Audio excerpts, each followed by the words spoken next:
Welcome to A Dog's Breakfast, a cooking show started by my darling husband Wayne, who just walked away.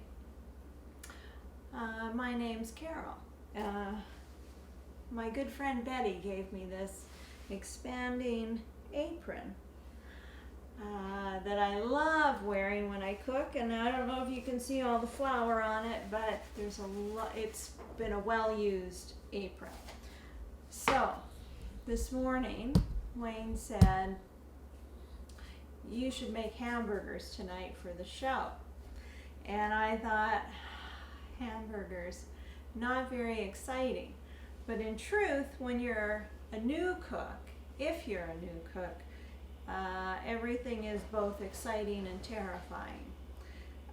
So I will address the new cooks, the scared cooks. I sympathize. I remember years and years and years ago in the outback of Shiloh, Manitoba, having to cook because that is all you could do there. You certainly couldn't order out or go out. So hamburgers it is tonight. So because we had a little technical difficulties, I already started because we'd given up on the camera.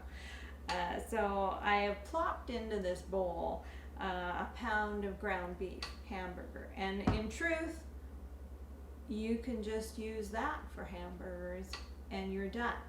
But we're going to make them slightly jazzier, and you can really jazz them up, or you can go sort of a medium grade jazz. So I've already added panko crumbs, bread crumbs, cracker crumbs, doesn't matter the brand, doesn't matter, and it's an eyeball amount. And an egg is in there, and also a little sprinkle of Montreal steak seasoning, McCormick's.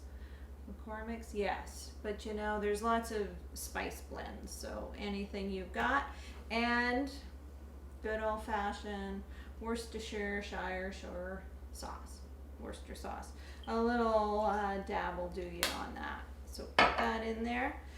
I did have a bit of an onion that I was going to grate. I had the box grater here, one of the more dangerous kitchen tools we have. Everyone's cut themselves on these things, so I've decided not to bother using that tonight because I don't feel like cutting myself. So just use your hand. It's a little icky, but mix it all together. Oh dear, missed that bit. You may notice there's a griddle over here. We're going to use that. You could use the barbecue. You could use your frying pan on your stove. We found this griddle in Kroger. We're in the U.S., so in Kroger, for $18.88, and I have to tell you, we have used it and used it and used it. It's one of the most used tools we've got in the kitchen at this point. We even have two of them, just in case.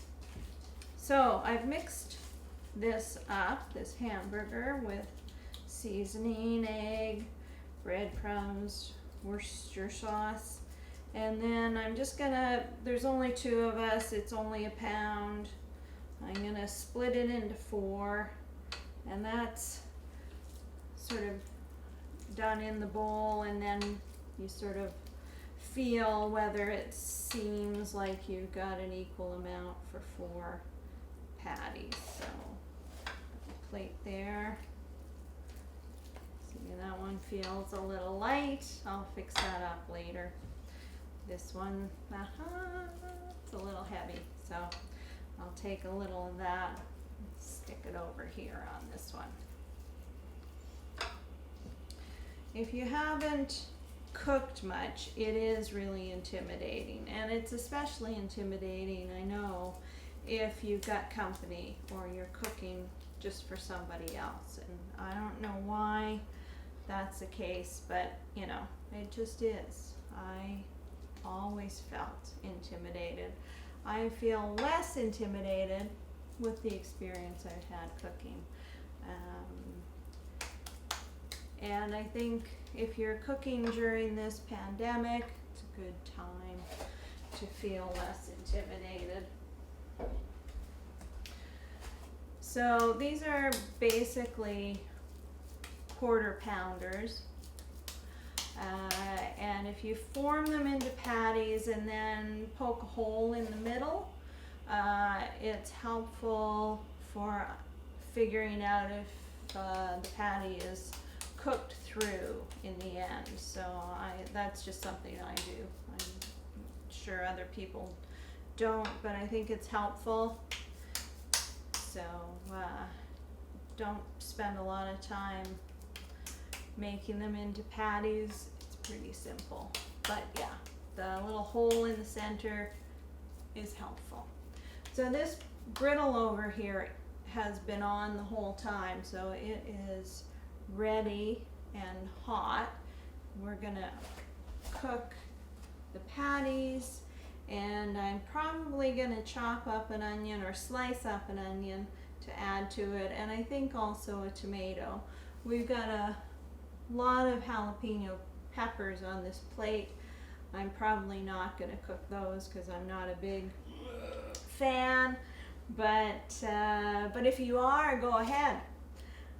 Oh, and I have some bacon because well, everything's better with bacon, so we're probably going to cook some of that. So I'm going to put these on the griddle, get them cooking, and I guess we'll be back in a few minutes. I'm going to put these are doing fine, so I'm going to put the pot lid, it's just a lid from one of my pots, and I'm going to pop over there and sort of create a little oven just to make sure they're cooked all the way through. And then I'll probably put the buns on to toast the buns too.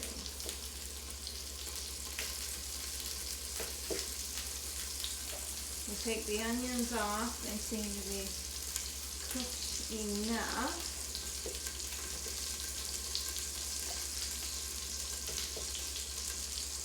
So we got onions, bacon, the tomatoes are coming along.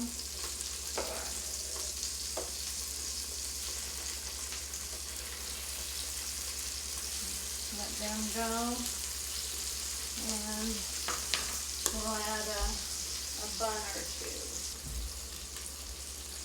Alright, I'll toast those up.